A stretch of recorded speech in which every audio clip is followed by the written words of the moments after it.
Hello everyone, welcome to Madhuri's DietPlan. ఈరోజు వీడియోలో ముల్లంగితో ఒక మంచి రెసిపీ ఎలా చేయాలో చూద్దాం. ముల్లంగి అంటే ఇష్టపడిన వారు కూడా ఈ కూరను నిరభ్యంతరంగా ట్రై చేయొచ్చు. ముల్లంగి వలన కలిగే ఆరోగ్య ప్రయోజనాలను, ముల్లంగి చట్నీ తయారీ విధానాలను ఆల్రెడీ మన ఛానల్లో పోస్ట్ చేస్తున్నాను. అవసరమైన వారికి రిఫరెన్స్ కోసం లింక్ను డిస్క్రిప్షన్లో ఇస్తాను, ఒకసారి చెక్ చేయొచ్చు. ముందుగా ఈ కూర తయారీకి ఫ్రెష్గా ఉన్న ముల్లంగిని తీసుకుని పైన చెక్కు తీసుకోవాలి. చెక్కు తీసాక ఒకసారి కడిగి చిన్న చిన్న ముక్కలుగా తరిగి పెట్టుకోవాలి. ఈ ముక్కలను గిన్నెలోకి తీసుకుని కొంచెం నీరు పోసుకోవాలి. నీళ్లు మరీ ఎక్కువ పోయిన అవసరం లేదు. దీనిలోనే 1 టీ స్పూన్ పసుపు వేసి గ్యాస్ మీద పెట్టి నీరు పూర్తిగా ఇంకిపోయే వరకు ఉడికించుకోవాలి.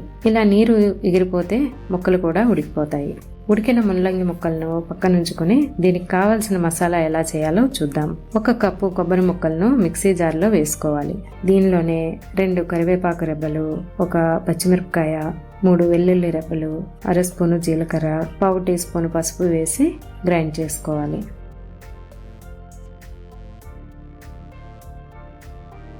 ఇప్పుడు తాలింపు కోసం ఒక కడాయిలో 1 టేబుల్ స్పూన్ నూనె వేసి వేడి చేసుకోవాలి. నూనె వేడైన తర్వాత 1 టేబుల్ స్పూన్ శనగపప్పు, మినపగుళ్ళు, 1/2 స్పూను ఆవాలు, జీలకర్ర, 3 ఎండుమిరపకాయ ముక్కలు, కొంచెం కరివేపాకు వేసి తాలింపును వేయించుకోవాలి. తాలింపు వేగాక సన్నగా తరిగిన 1 ఉల్లిపాయ కూడా వేసి వేయించాలి.